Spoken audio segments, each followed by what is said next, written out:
Welcome and thank you for joining us today in our second panel discussion in a five-part series looking at U.S. election issues through the lens of the 2005 Carter-Baker Commission on Federal Election Reform. My name is David Carroll. I'm the director of the Democracy Program at the Carter Center, and we're co-organizing this series with Rice University's Baker Institute for Public Policy. It's a great pleasure to be here with you today. The Carter Center and the Baker Institute are both nonpartisan organizations.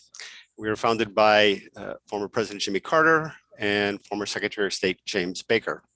16 years ago, President Carter and Secretary Baker came together to co-chair a bipartisan commission that made a series of recommendations on how we could improve U.S. elections and build confidence in our election processes here at home.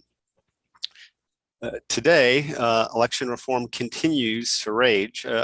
Debate about election reform continues to rage. Americans are divided, and politicians are often seeking to exploit those divisions rather to try to find common ground. In the spirit of the Carter-Baker Commission, we thought it's important to try to bring together smart and reasonable people who can come together and try to discuss these issues in a way to try to identify solutions and improve elections and democracy. We're lucky to have with us today a group of highly regarded election officials and election experts. They're going to speak about key issues related to absentee ballots and vote by mail. Our panelists today are Kim Wyman, the Secretary of State of Washington, Judd Choate, Colorado's State Election Director, Alice Miller, the Director of the Board of Elections of Washington, D.C., and Tammy Patrick, who's a Senior Advisor to the Election Program at the Democracy Fund. Our moderator, once again, is Doug Chapin. He's the Director of Election Research at the Forrest Marsh Group. And he's also, in the past, he's served as the Director of Research for the Carter-Baker Commission. We're going to kick things off today with a short video, after which Doug and our panelists will start the discussion. After the discussion's over, my colleague from the Baker Institute, John Williams, will offer a few closing remarks and will provide information about the next event in the series, which will be 1 week from today on May 8th. Thank you. Hope you enjoy the discussion.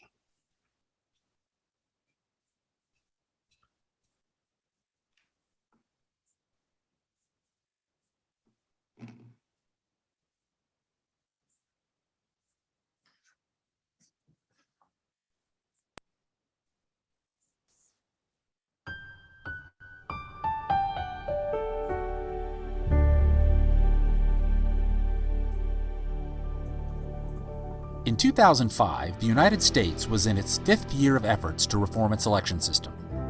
The hotly contested and controversial 2000 presidential election had identified flaws in the nation's registration and voting laws that were seen to contribute to a lack of confidence in election outcomes. A 2002 bill called the Help America Vote Act, or HAVA, addressed some of those issues, but failed to settle all of the arguments that had arisen around election reform. For example, state laws requiring voters to provide photo identification were generating backlash amid claims of disenfranchisement. Worry about new voting technology was leading to fears of counting errors. And growing numbers of absentee and mail ballots were raising concerns about the possibility of fraud. In response, former President Jimmy Carter and former Secretary of State James Baker III agreed to co-chair a bipartisan commission housed at Washington, D.C.'s American University to examine these and other outstanding election reform issues. The final report, entitled Building Confidence in U.S. Elections, stressed the important role of elections to the nation's democracy and made a series of recommendations, some controversial at the time, that sought to protect access to polls and the integrity of the election process. Today, many of the challenges that the Commission recognized have been addressed and are now familiar aspects of the American voting experience. Yet they remain central to current election reform debates. In this panel series, we are revisiting key issues in the Carter-Baker report and assessing how they can help foster constructive dialogue on election reforms. Today's topic is vote by mail. On this issue, the 2005 Commission report noted the following. While vote by mail appears to increase turnout for local elections, there is no evidence that it significantly expands participation in federal elections. Moreover, it raises concerns about voter privacy, and it increases the risk of fraud. The report observed that some states have avoided some of these concerns by introducing safeguards to protect ballot integrity, including signature verification. Ultimately, the Commission recognized the need for more research and accumulated experience in the elections field on both vote by mail and early voting. In the 16 years since the Commission issued its recommendations, new technology and accumulated experience across a number of states have made it easier to safeguard the absentee voting process. Yet concerns about the security of voting by mail remain. In today's discussion, we'll look more closely at this issue, keeping in mind our ultimate goal of building confidence in U.S. elections.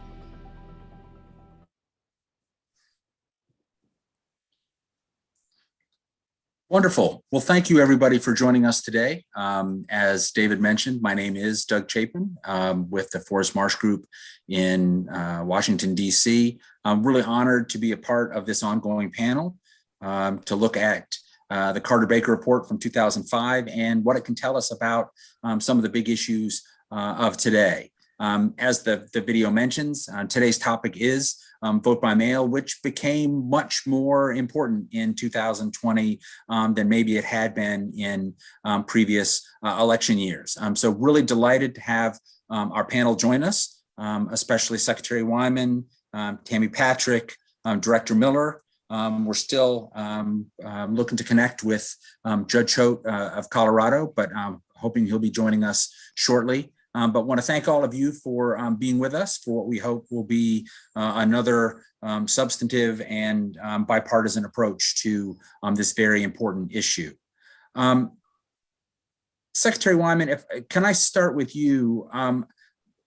Before we tee off, I mean, obviously you've been involved with vote by mail for years. Can you give me and the folks listening a quick sense of the difference between absentee voting and vote by mail? Sure. The main difference between the two is typically an absentee ballot is requested by the voter at some point. They may do it in an ongoing fashion where they do it once and then all future elections they're mailed a ballot, or they may be required to do that request on a more frequent basis or maybe by election.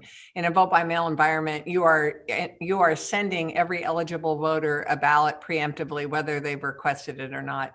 And you have voting centers, but really that's for replacement ballots more than anything. And then following up, obviously, you've been both first a local election official and now the chief state election official in the great state of Washington, which is now an all vote by mail state. What aspects of your state's approach are unique to Washington, and what aspects are more generally applicable or transferable to other states? Well, I think our approach probably was unique, especially given the challenges of 2020, in that we had about 5 to 10 years to ramp up from full poll site voting to complete vote by mail. And we did that by voters choosing that path. They started signing up for permanent absentee balloting in the early 90s. Once that happened, we had a majority of our voters casting ballots by that method. And then in 2004, we had the closest governor's race in the country's history, and we realized we couldn't do both well. So we moved over to vote by mail, and it still took 5 years after we wanted to do that to make it happen. So I think that the things that are transferable is really building out that capacity, making sure that you have the equipment and the space and the technology to be able to deal with the volumes that medium and small size jurisdictions have to deal with, and be able to process those. And probably the biggest lesson we learned that I think is transferable is the accountability. Being able to reconcile every single ballot you receive, be able to always be able to share with the voters transparently what the disposition of those ballots are, and then whether they were counted or not, and if they weren't counted, why not? And all of those things take time and resources to build out. Wonderful. So let me go from West Coast Washington to East Coast Washington. Alice Miller from the DC Board of Elections. Secretary Wyman talks about having 10 years to roll out vote by mail. You and the folks in the district had considerably less time because of the experience in 2020. In fact, you all did one of the more rapid implementations of vote by mail as a result of the COVID pandemic.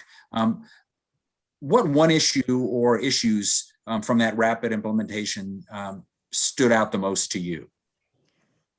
Yeah, you're right. We probably did this in about a 3 to 4 month turnover time, and it was incredibly crazy. And I will say this, we relied heavily on those who had done it for a long period of time, such as our colleagues in Washington State. I can't tell you how many times I spoke with and called and cried with Lori Agino, who was the director of elections in Washington State, and she held my hand and got me through it, along with a few others. But having said that, one of the things I know for sure that stood out when we mailed out the ballots, we did use a mail house, which is absolutely necessary to do something like this.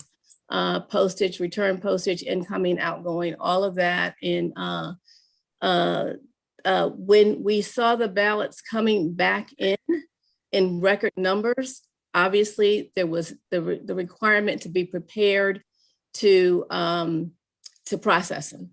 And that required resources in terms of both the signature scanning, making sure we knew that the ballots were those ballots of individuals who had sent them to, being able to control and the number of the volume in terms of the ballots and processing. For example, if we were used to sending out absentee ballots is one thing, but sending everybody a ballot and then the expectation of how they were going to be returned either by mail or drop boxes. Every day we were getting volumes and volumes and volumes of ballots back, which meant in order to stay on top of it, we had to have the resources to process them on the back end in order to stay current and be able to get that done at the end of the day. So I would say the one thing that we needed to make sure of and build up on were the resources on the back end for processing those ballots.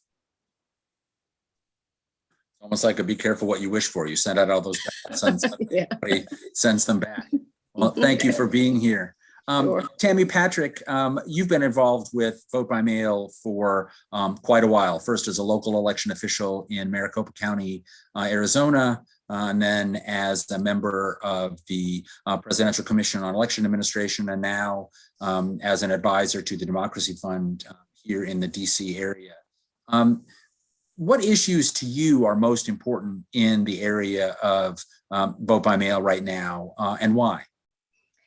Yeah, so thanks so much for having me today. And I want to build upon some things that both Secretary Wyman and Director Miller referenced. So two big things. First, I often talk about the evolution of vote by mail, so I want to touch a little bit on that. And then also the way in which the Postal Service has changed in the last 16 years.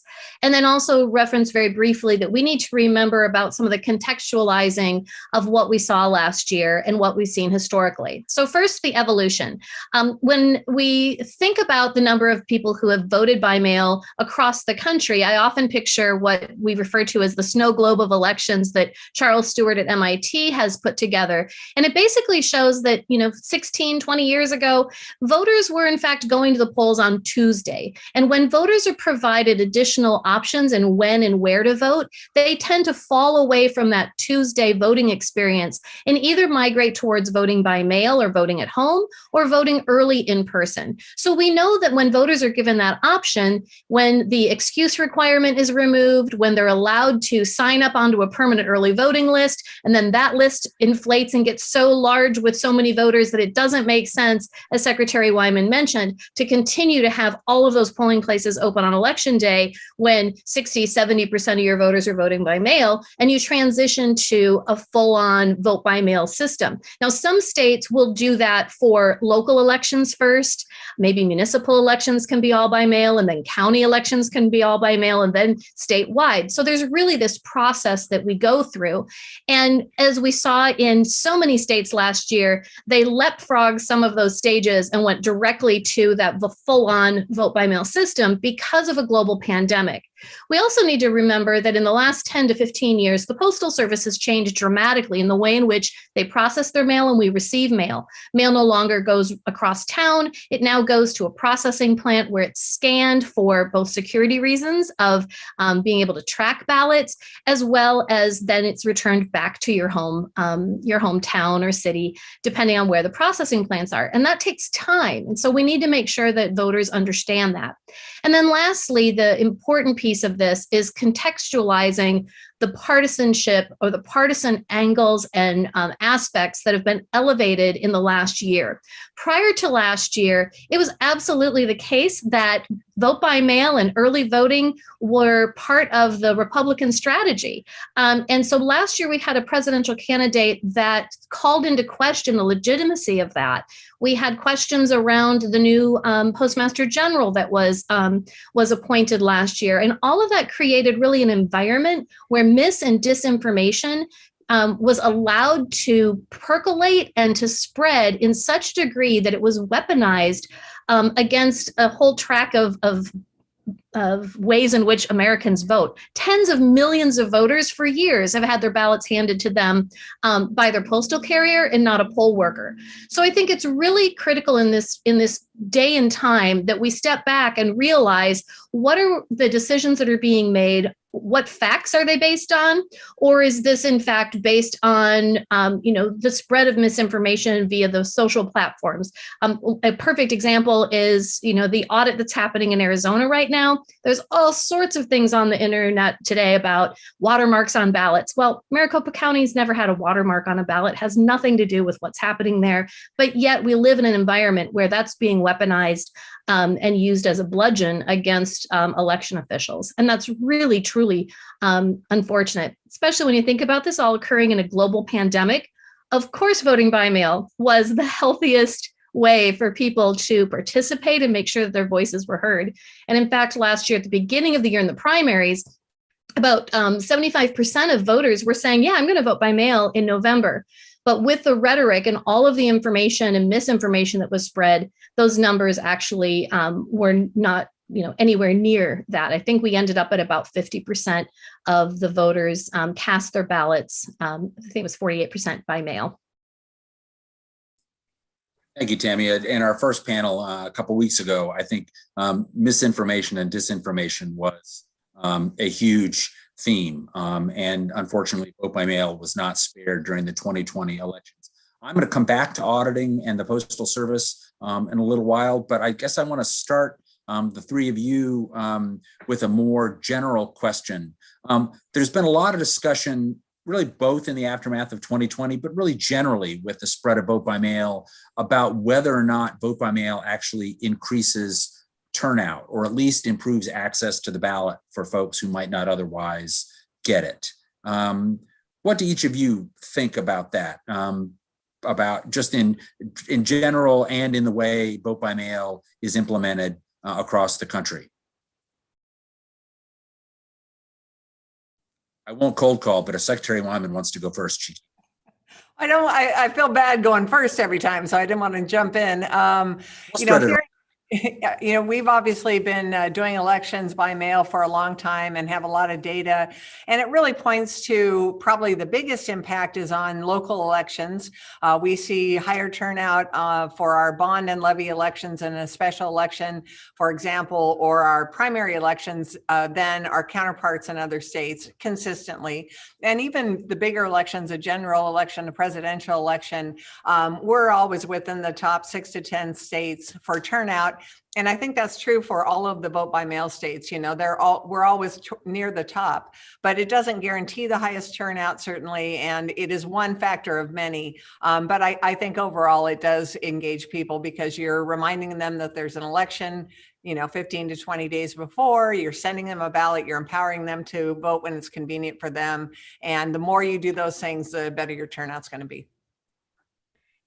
Yeah, and I would just echo what the secretary is saying, that we see in federal elections, it makes a difference of a couple of percentage points. And that, I think, is tied into the fact that everyone already knows there's an election going on. You can't turn on the TV, the radio, open your mailbox without getting some information around the federal elections. But when we turn to those localized elections, when I was in Maricopa County, we saw the percentages increase in double digits over non-vote by mail elections. And a lot of that has to do with the fact that for localized elections, those municipal elections, county elections, school board, that sort of thing, oftentimes people aren't aware that there's even an election going on, particularly in states that don't have consolidated election dates. So they could be happening on any random given Tuesday. And that's where I think we really do see a large impact. Just recently there was news of, and this happens once every couple of years, of elections where no one voted, not even the candidates or their spouses or family members, but we'll set that aside. And that rarely happens. I've never seen any of those happening in an all-mail election. It's always been in-person elections where we see those 2%, 3%, 4% turnout. We had an election once, I think it was in 2010, where we had basically hundreds of millions of dollars of school board bond elections, and it was an 8% turnout. That's really unfortunate. And that's where I think we do see some shifting in the volumes. Let me just piggyback a little bit on that. From the local perspective, in DC, we had a special election in between our primary and general election. And that was a small local election involving just one area of the city. And we made the decision to mail everyone a ballot because it was just the thing to do, because I didn't want to deal with a lot of what we went through with the primary. So we just quickly made a quick decision to mail everyone that was involved with that election. It was just a small local election ballot. And I will say, in comparing that to a like election 2 years earlier, our turnout, although still low, it was more than double the turnout for what it was for a similar like election 2 years earlier with the return of those mail ballots. So with the local elections, I think you're right. It does make a difference with mail balloting. Now, with our presidential election that we just had, the percentages was up, but not significantly higher. It was a little higher with the all mail balloting, but with the local election, it was more than double when we mailed everyone a ballot. Well, thank you. So let me look at from the flip side, right? So the Carter Baker report talked a lot about access and integrity. And obviously, one of the things we've heard a lot about is the integrity of the vote by mail system. But I know, and I know that you know, that there are a lot of safeguards in place to ensure the integrity of the vote by mail process. Can you all talk about the various safeguards in place, whether it's signature verification, post-election audits, and what have you? I'll jump in first, unless, Alice, were you going to? Oh, go ahead. We're all being so polite to one another. And I know all three of us are like, I got an answer. So I'll jump in on this one and then leave it to Alice. So one of the things I think is really important that surfaced last year is this question around whether or not voters are legitimately allowed to receive a ballot, and whether or not if you just automatically send ballots out or automatically even send out applications became controversial last year to registered voters, if that was in some way increasing the amount of fraud that could occur or the amount of challenges or issues that might arise.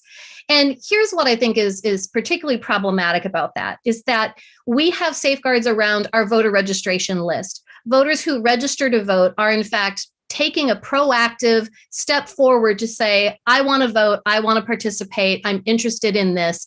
And they're authenticated in a variety of ways across the states through the Help America Vote Act and the validation that they are a true and live person, that they in many cases are coming and appearing to vote or to register in person at a Department of Motor Vehicles location, or confirming their information through online voter registration. So we know that this is a true and live and accurate person. Otherwise, hopefully they don't get on the voter rolls at all if they're fabricated. So that is the first step. And in order to say that the only way that a voter should be able to participate is also to submit an additional application, but yet we don't want election officials sending out those applications, to me, it seems to be this kind of circular argument where in reality, what's being said is that we don't want our registered voters to participate without having to go through a number of additional channels of authentication. Now, that authentication can be really critical on the front end, but we also have authentication on the back end. And so I'm sure that, my colleagues here will have more to say around that, but I wanted to make sure we kind of got in the piece around the application of the voter as having secure channels, whether it means they're filling out an application, handwritten with a wet signature, which some states still require, or they're able to fill out that application online, or if they are in fact just sent a ballot automatically because they are registered to vote and have been authenticated in that way. Yeah, right. So from our end, and Doug, I think you hit it, we do have signature verification.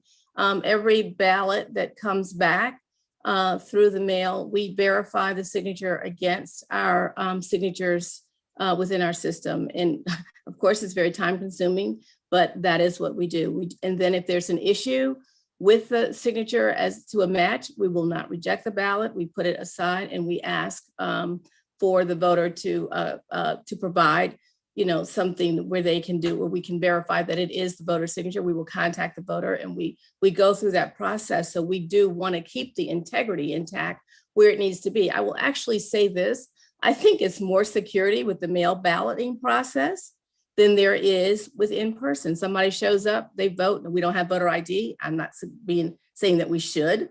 Let me put that out there. But you show up, you vote, your name is on the record, you sign, you go through it. Anyone that votes and signs a voter pad, we're not checking signatures, but when the ballot comes back in through the mail, we do check a signature for each and every ballot and verify that that is, the person's signature that we have on file on record. If it's not, we go to a two-level sort of like process before we make a determination that it's not the voter, allowing the voter to provide something additional to do another comparison. So there's a lot of security or integrity put into that. And I will say this, if somebody is doing something that they shouldn't do, first of all, it's illegal, and there are penalties associated with that. In DC, it's 10 years, $10,000. So why are we going down that road? Let's have that conversation. There are crimes associated with fraud for voting, and they're high crimes. It's not something that should be or is taken lightly. And election officials will definitely do what they need to do to ensure that those processes are put in place and taken seriously. And I think that needs to be the beginning of that conversation when we start talking about fraud and what needs to take place with voting, with mail balloting. I would just concur completely with both of my colleagues here on all points. And I think that the other thing we've seen is this introduction of technology that has allowed states to come up with some really innovative solutions. I'm disappointed that Judd wasn't able to get on the call, because Judd Choate in Colorado really has helped lead some great innovation that I know Denver County and City elections started, of tracking ballots from literally the moment they enter the mail stream to the voter's door, and then once they're reintroduced into the mail stream to counting or being prepared for counting, the voter can individually go online and track their own ballot. And that's one more layer of transparency that just adds to the credibility of the process, because we can show a real chain of custody. And, mail ballots also have a security level of being a paper ballot. So when we get into a contested election, we can always go back and hand count. And right now I find myself doing that a lot. In my state, I have a candidate who was in my own party who lost by over 500,000 votes and continued to have, after election day, this narrative that there was massive fraud.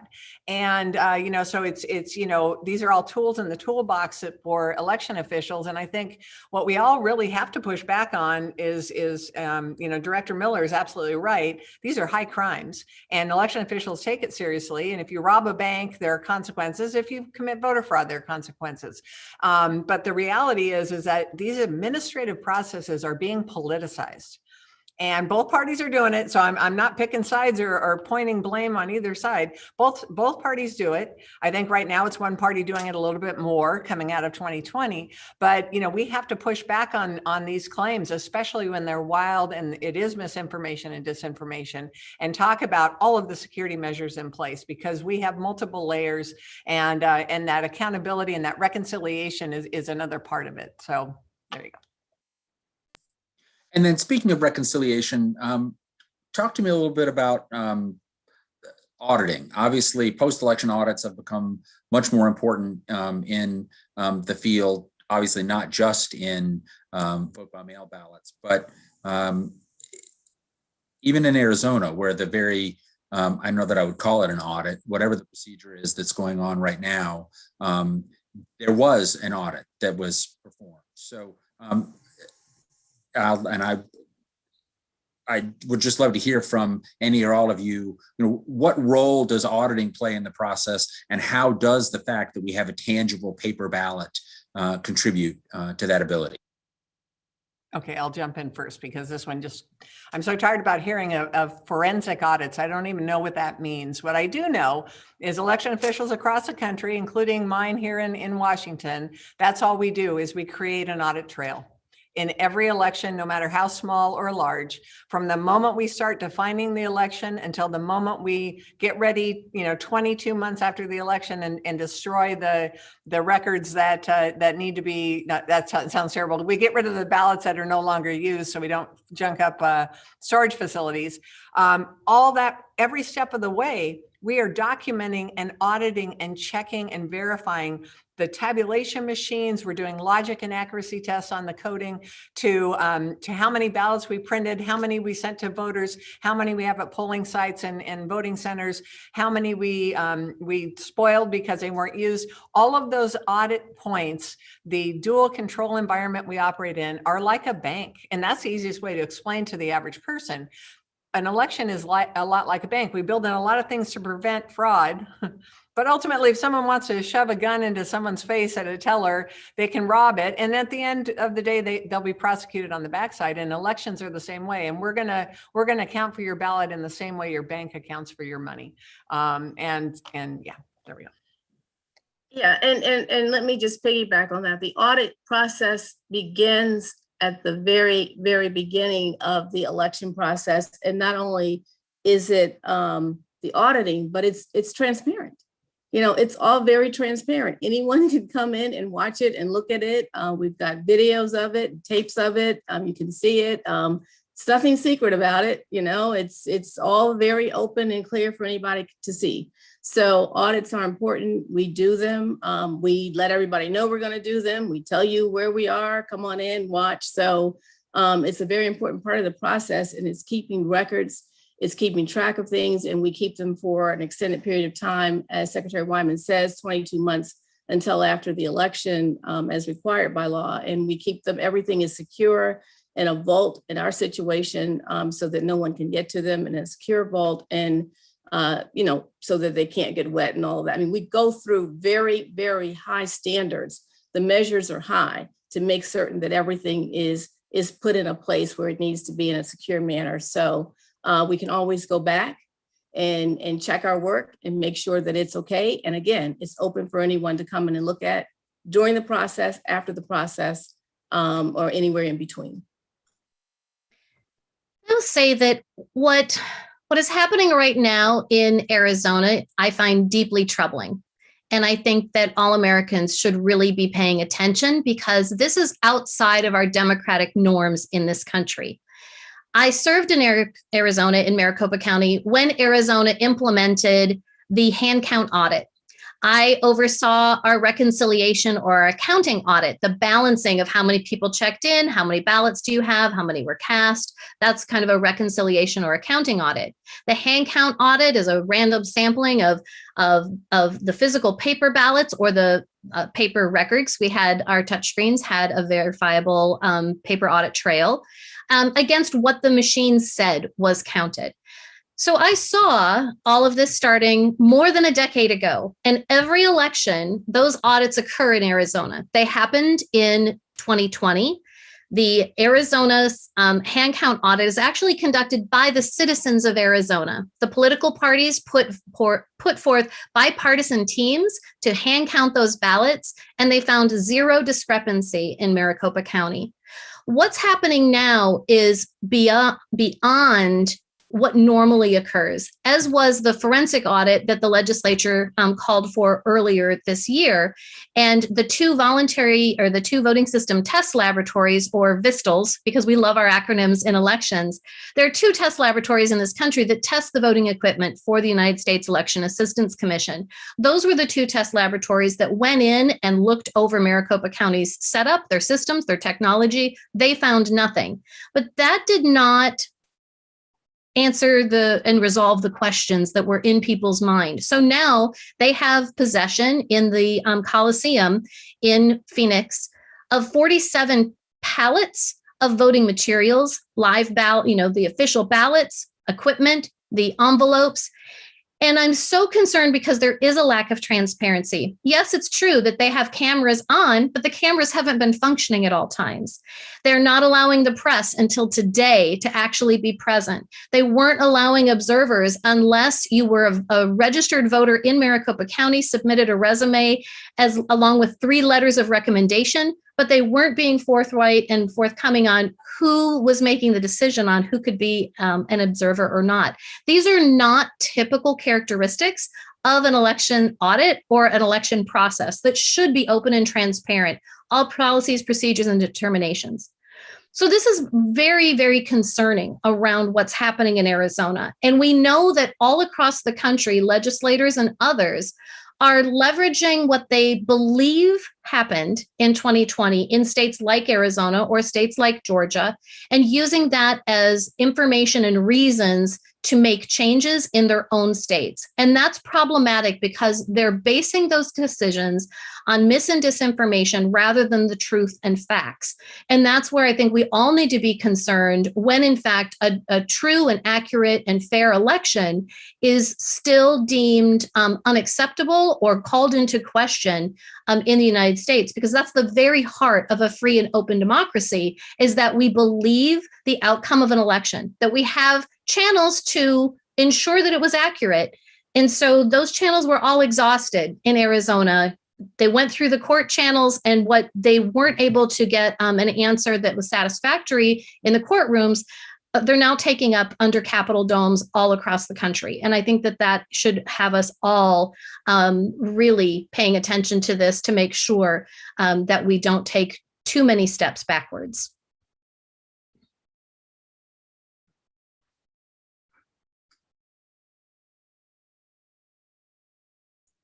You muted, Doug. Sorry about that. Usually the space bar unmutes me so that the dog doesn't disturb me. I'm delighted to say that we're joined by my friend and colleague, Judd Choate from Colorado. Judd, you're coming in on the tail end of a discussion about auditing, both official audits, which are good, and unofficial audits, which raise concerns. Happy to have you weigh in on that, but also just wanted to, as by way of welcome, ask you to talk a little bit about the so-called Colorado model of vote by mail and some of the aspects of it that you think best address some of the key issues in vote by mail right now. And welcome. Sure. Well, thank you very much. And my apologies for being late. One of the disadvantages of Colorado is you get a snap 15-inch snowstorm and it knocks out your electricity for 12 hours. And I'm up at a part in the mountains where there's no cell coverage. So I just had to patiently wait for the electricity to come back on. Anyway, my apologies. So the Colorado model is basically what we sort of humorously call the Burger King model. It's the do it your way. We mail you a ballot if you're an active voter. We open a vote center for every 25,000 voters around the state. And we have expanded election day voting. So it's sort of, if you want to vote early, you can. If you want to vote on election day, you can. That's the the idea is to try to meet the consumer where they are at. And we think of our voters as customers, not as people who are filers with our state. So that's the idea of the Colorado model.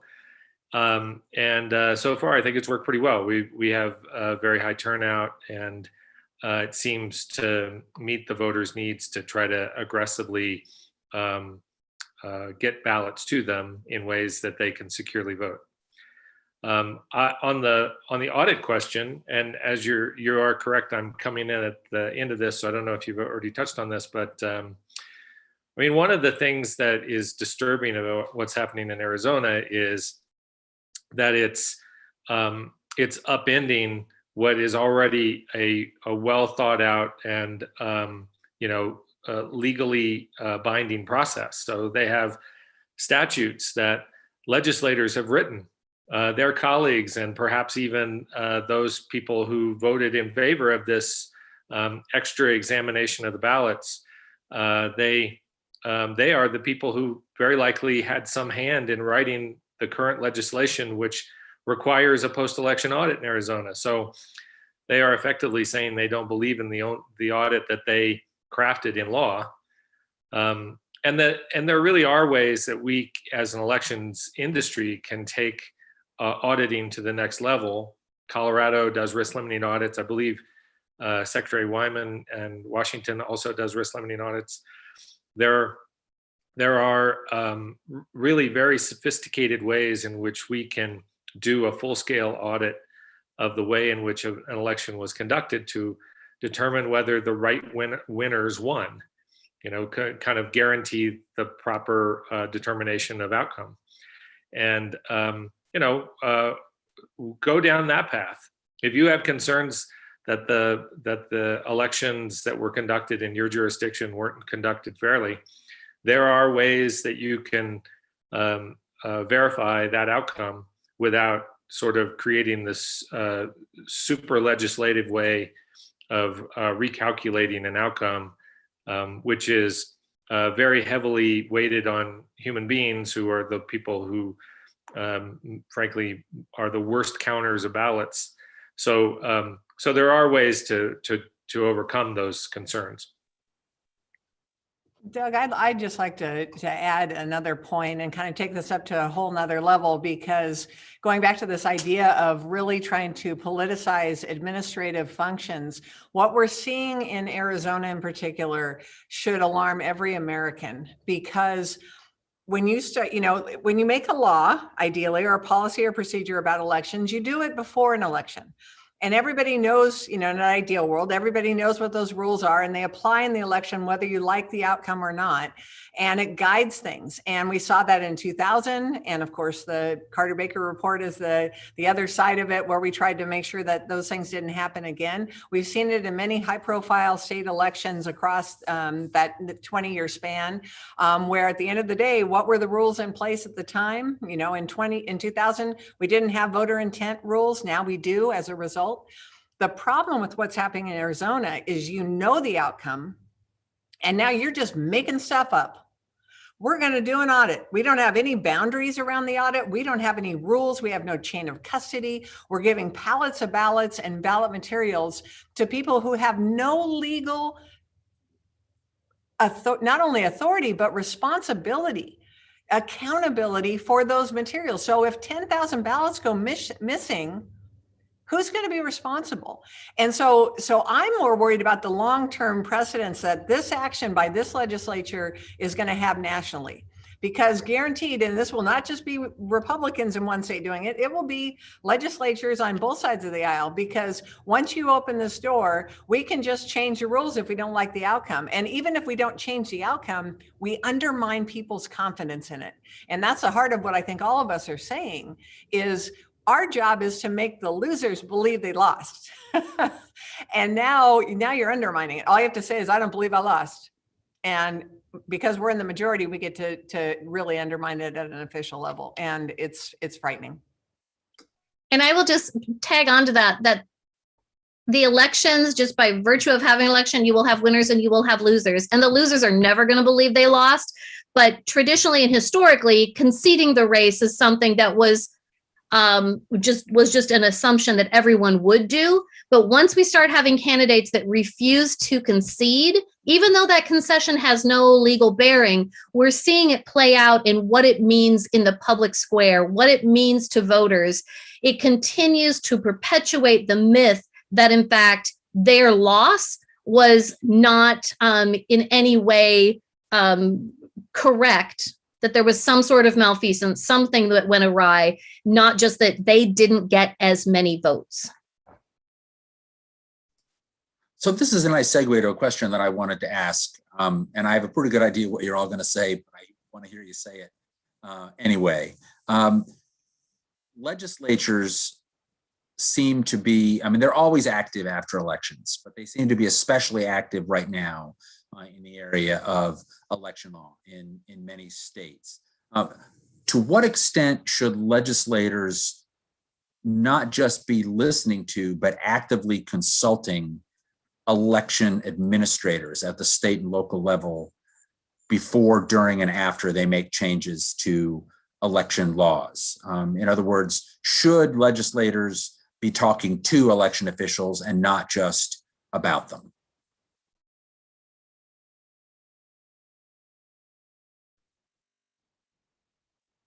Okay, I'm jumping in. Okay, I'll jump in. Okay, go Jed. Go Jed. Well, I was just going to say that I feel like we're really lucky in Colorado because we are having those conversations. First of all, the Secretary Griswold, who I work for, she leads most of the major pieces of legislation on elections in the state. And then to the degree that there are now the sort of election revisionists legislation in our state, those bills are dying, and they're dying in committee, not with unanimous sort of support and opposition based on partisan leaning. So I feel pretty lucky in Colorado because I know that's not happening everywhere. Yeah, I'll if I can say this, it's true in DC as well that we've worked pretty closely with our legislators in terms of crafting and drafting the election law. What I find interesting, and it may be true other places, even though we do that, after the laws are written and put in place and voted on, many of the legislators don't even know what they are. And you know, they are lost as to processes and things that come in place and the procedures that need to happen. But they will work with us, but we should be the ones that, because we don't have a personal outcome in this as legislators do, we're neutral. You know, we just want to make sure our thing is about the process and the procedure to make sure that it can work in the jurisdiction, and we know how to do this with the voters with the intent of making it work, not with trying to predict the outcome, because our role is not to determine the outcome. We don't care about the outcome. We just want it to work. I think Director Miller points out a really important change that's occurred in the last 10 or 15 years. So 10 or 15 years ago, oftentimes election officials said, you know, I don't want to weigh in on legislation. I don't want to be part of who sets the rules that I have to live under. I take the rules and the laws as they come to me, and that's the election that I conduct. But what they saw is in that vacuum, they were getting some really bad legislation. So now it's more of a stance that state and local election officials feel that they should not weigh in on for or against many bills. That's often the case, but instead weigh in on what are the impacts, how could it be implemented, how can the legislation be improved, how can it be more fiscally responsible, or how can it be expanded to get more bang for the buck that the legislation might be putting forth. And I think that has been a real change over the last decade or so, and we continue to see that. This legislative session, I've seen more state and former election officials testifying in state legislatures around the country on what are the best practices. NCSL, the National Conference of State Legislatures, has a lot of information, and their members are definitely utilizing it So I think that we're on a good trajectory, but the challenge is that there still seems to be, particularly this year, this introduction of trying to politicize and literally putting thumbs on scales on the way in which elections are being conducted. And quite frankly, quite often it's based on misinformation themselves, thinking that by putting their thumb on that scale, they're only going to affect other voters, not their voters. And in fact, we know that these restrictions impact voters of both political parties, all political parties, and it should never be the case that a legislator is putting forth legislation in order to try and impact the outcome of an election.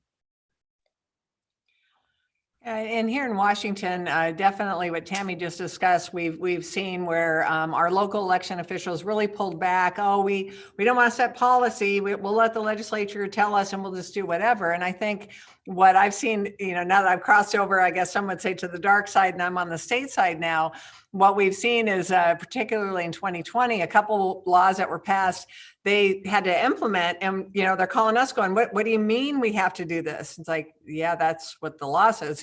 What do you mean we have to have, I don't want to point out the exact laws, but it was a wide expansion of access. So it's in reverse. The Democratic Party has control of both chambers and the governor's office. And so you had this wide expansion of access, and our office and the auditors did a lot of things to build in the security measures to compensate that. But there were a couple of bills that the administration was really onerous. And I think it's what it's taken for our auditors to realize that they need to step up and they need to be at the hearing talking about the cold, hard reality of what it's going to take to process that bill. And legislators don't want to hear about the wonky administrative side of our work, but they need to. And they absolutely need to be talking to election officials. And that's not just state legislatures, that's Congress as well. And I think that that's what is so frustrating about some of the HR1 and S1 and some of the bills that are being introduced is you haven't talked to the folks that are going to have to implement these bills. You need to. And I think that's always going to be our message.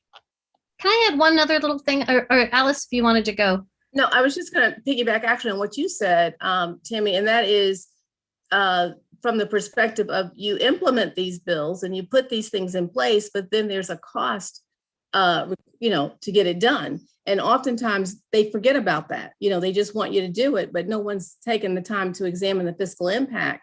And, oh, you need money to do this? Yeah, that would help, and that becomes very important, and it's sufficient cost. That's what, you don't necessarily have to do it's a good idea, bad idea, but just the impact and what it's going to take to do it and how to do it and what we need to get it done. That's where it becomes important. That's all I wanted to say. And I was just going to add real quickly is that we know from some of the early academic studies of what happened last year that, in fact, Republicans got a bump in vote by mail last year. And oftentimes when we think about these access laws, they help everyone. All water, rises all boats, or whatever the saying is that I always get wrong. And that's why when you talk about something like ballot curing is another thing that we haven't talked all that much about. But ballot curing is really, quite frankly, often and only referred to as a customer service element, where I've always see it as a security element as well. And what ballot curing does is if there's a lack of signature, if the signature is mismatched or doesn't seem to match after it's gone through a tiered review, that you reach out to that voter and find out why. Is it good customer service? 100%. But is it also a security measure to find out why does the signature not match? Absolutely. And so when I made those calls, people would say, oh, I recently suffered a stroke. I can't believe you're calling me. My signature has changed, or their arm was in a cast, or what have you. But without that kind of reach to the voter to find out what was going on for both customer service and security, you don't know what's happening. And that's where I think far too often both sides of the aisle, we like to latch onto one narrative around a policy, when in fact, it's always far more complicated than anyone wants to believe or give time to. And speaking of something that's, I think, a lot more complicated, but is incredibly important. I said I'd get to this, and now I am. Want to talk about the changes at the Postal Service. Obviously, Tammy, you've brought up the change in the delivery model and how service times have lengthened, and which makes vote by mail more challenging. We've also seen concerns about capacity changes either budgetary or for some other reason at the Postal Service. What are the key issues facing election officials with regard to the Postal Service right now? And what can both election officials and people who care about the election process do to ensure that the Postal Service is still able to play its role?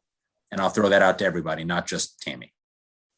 I'll be really brief then. On the Postal Service side of things, it's really important to know that capacity is not really an issue when you talk about letters and flats, which is what ballots are considered.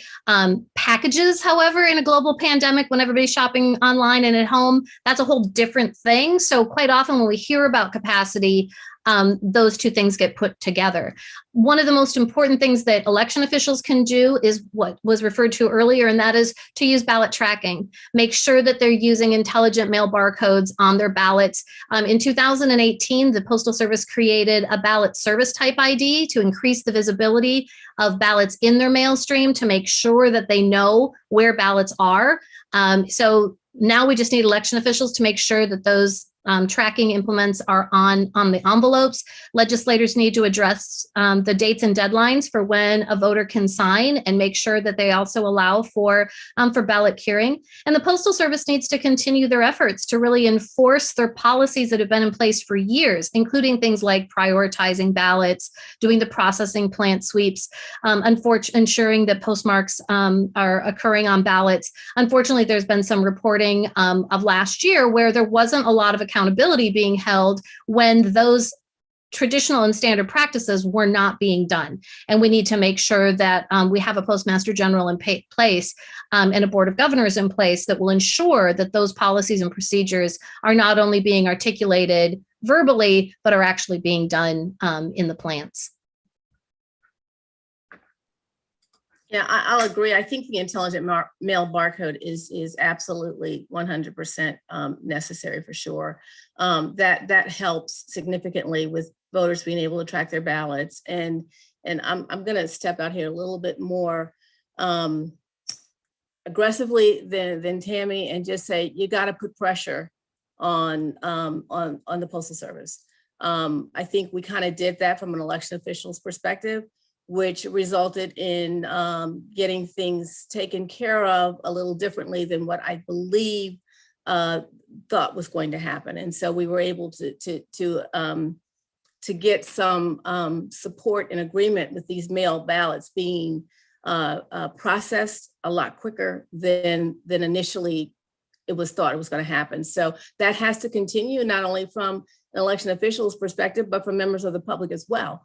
I mean, everybody needs to jump on and say, hey, we want our mail, and there isn't a reason why we shouldn't be able to get it, especially when it comes to something as important as a ballot, and the ballot's being processed through the mail. As Tammy says, it's a flat. Doesn't take, 10, 20 days to get a letter. That's ridiculous. Yeah, and one of the things I think, again, having a long ramp up of to vote by mail is the relationships you build with your local postmasters, the team that's in your region.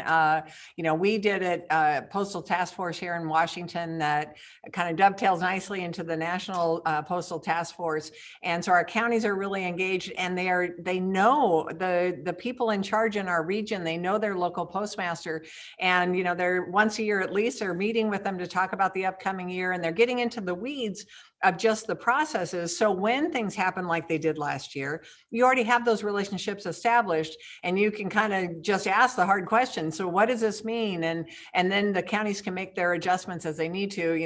I had probably a third to half of my counties who mailed a full week earlier than they normally would. And we saw tremendous benefits from that. In fact, now they're starting to all think maybe we should be mailing out earlier. And, so it's a relationship building, as it always is. Very important.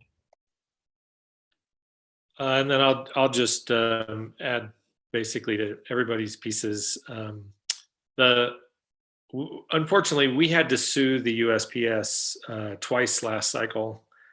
We joined the Washington lawsuit, and then we had our own lawsuit. And I just feel like there was just some really poor management of the United States Postal Service in the months leading up to the election.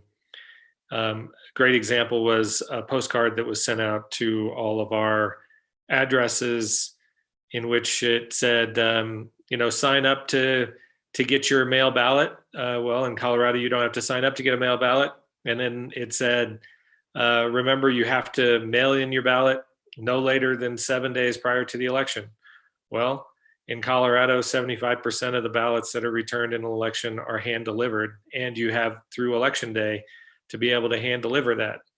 So we were very worried about misinformation coming from our own government about the way we conduct our election. And, that's just about lousy management.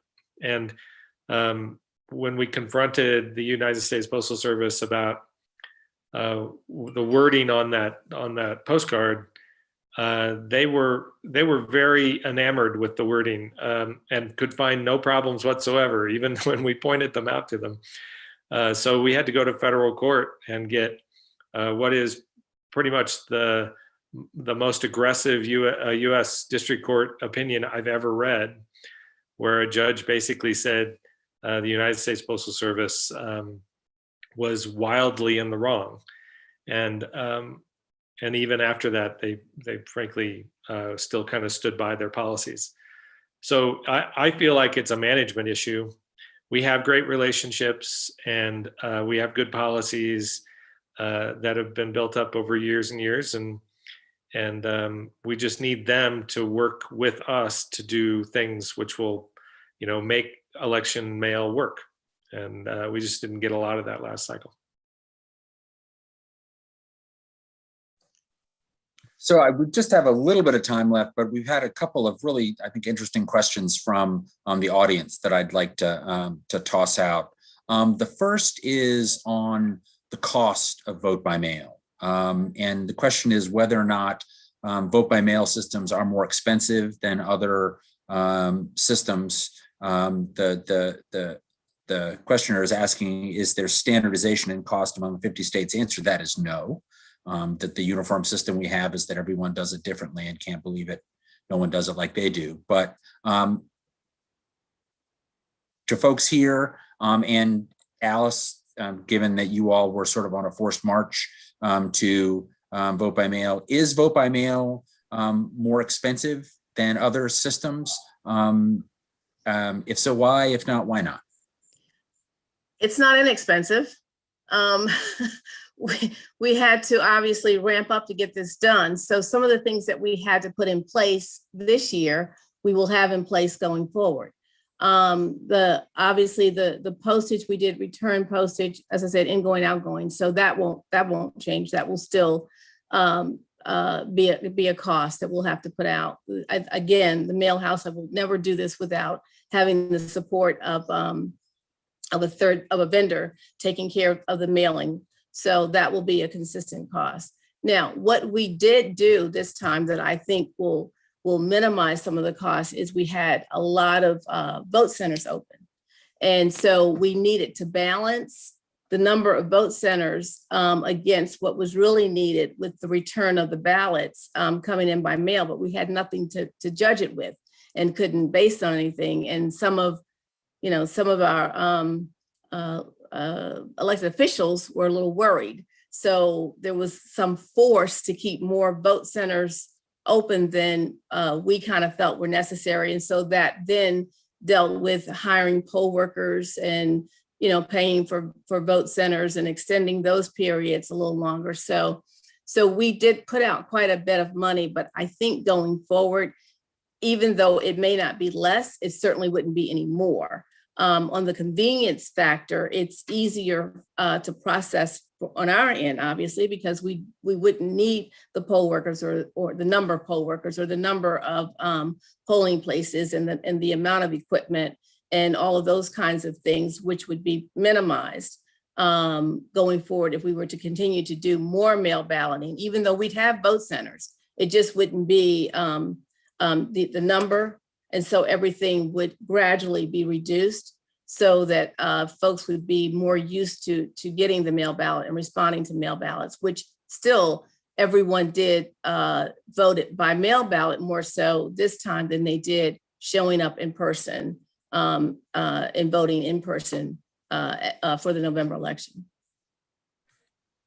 Judd, I feel like you've got kind of a unique perspective on this, given that Colorado's seen lots of changes over the last decade or so. Can you talk a little bit about costs? Yeah, and we've kept track of costs and the cost of shifting. And Alice is right. When you gear up to be a vote by mail jurisdiction, there is upfront costs that are larger than a traditional election.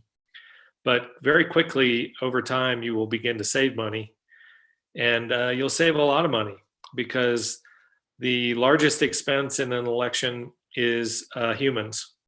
And you will not need as many humans running a vote by mail election as you will running an in-person or polling place election. So if you reduce by a third or even half the number of human beings you need to hire for a given election, you're going to save a lot of money.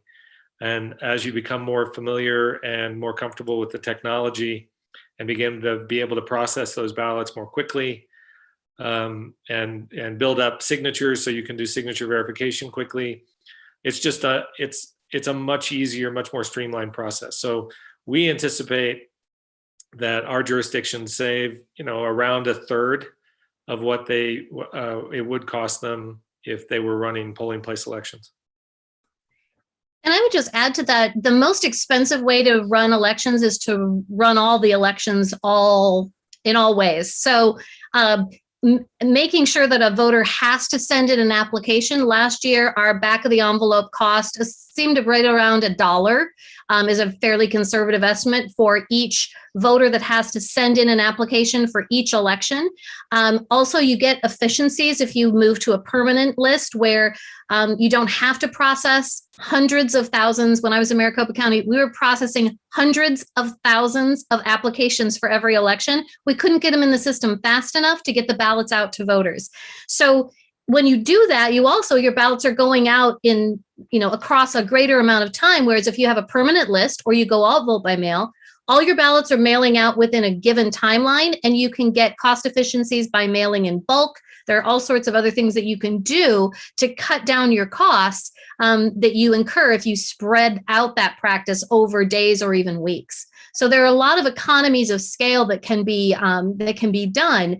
You still want to allow voters to have some in-person options. And I don't think anyone is articulating that if you go to an all vote by mail option, you should not allow voters to have some in-person access points or perspectives, places where they can go, because that's truly critical.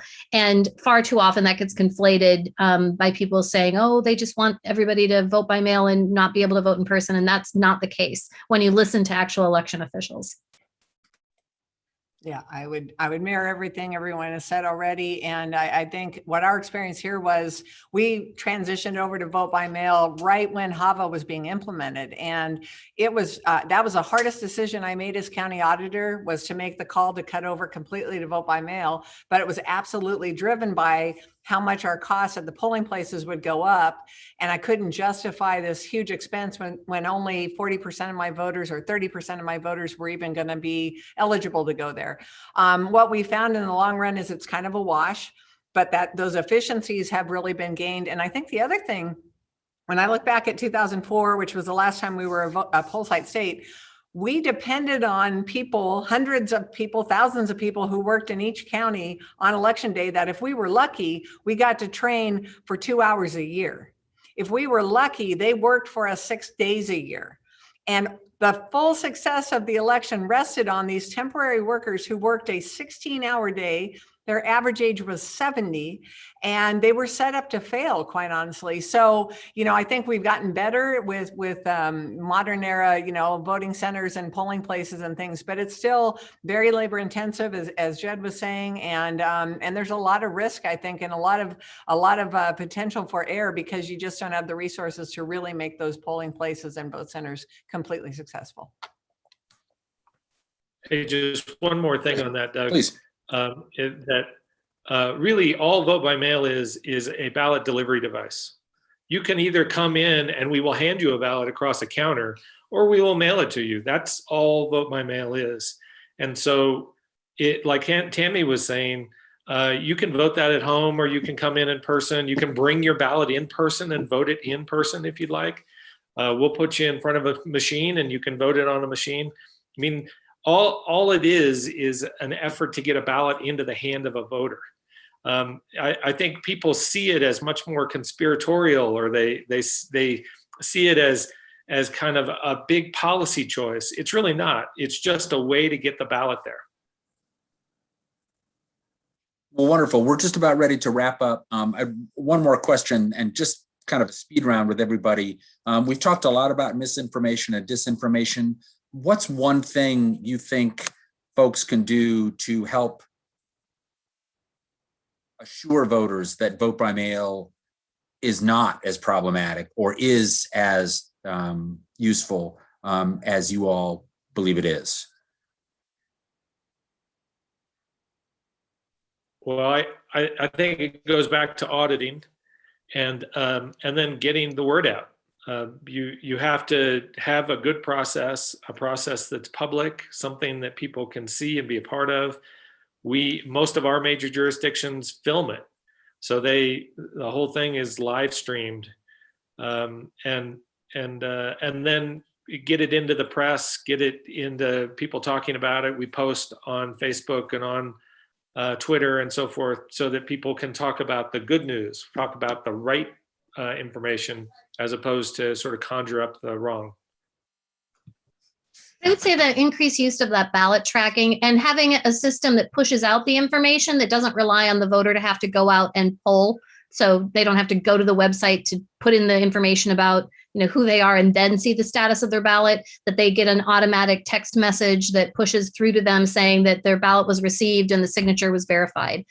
Promoting things like the Postal Service informed delivery, which is a service that any American, any household can sign up for. And every day you get an email that shows what's in your mailbox, so that voters can see, oh, my ballot's in my mailbox today. It should be there when I get home, or I'll stop by at the post office and pick it up out of my PO box. There are things like that we can do that provide the information to the voter free and of absolutely no charge, and really of no additional effort on behalf of the voter other than for them to sign up for it.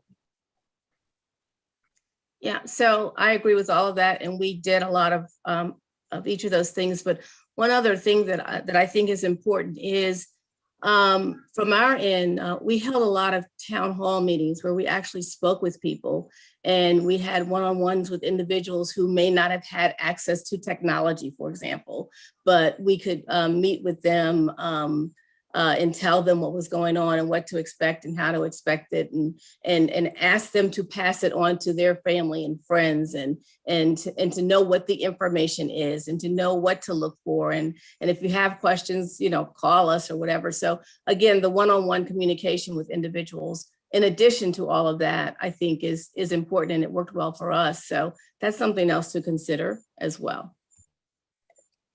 And I think just, again, to harp on this partisanship issue, I think that election officials across the country need to be transparent, get out in communities and share what we do. But also when legislators or whoever start becoming partisan, dial it back in and get back to the administrative checks and balances, showing the access and the security that, yes, we send every voter a ballot, but here are the security measures, and always having that conversation, always taking it back there every time they have an interview, every time they're in front of a group, because I think we have to just keep rebuilding that confidence that people have in the system. And we are the ones who have the ability to do that influence and take it away from the partisan diatribe and put it into the administration and the role that it has in our democracy from that perspective. Well, thank you. Thank you to all the panel. This has been amazing. I knew we were getting an all-star panel, and you all absolutely delivered. Want to thank you all for being with us. Going to thank everyone for joining us, and then I'm going to turn it over to my friend and colleague, John Williams at the Baker Institute. John? Thank you, Doug, and thank you as well to our panel members. It was a very thoughtful conversation, one that we hope can stir the brand of bipartisan approach that is needed to help us address these challenges and others that face our nation. Please join us for our next program that starts at 12:30 p.m. Eastern Time on Wednesday, May the 5th. The topic of that program is voter registration and voter ID. Until then, please stay healthy, make sure you get your vaccinations, and continue to wear masks and observe social distancing recommendations. Thank you again, and good day.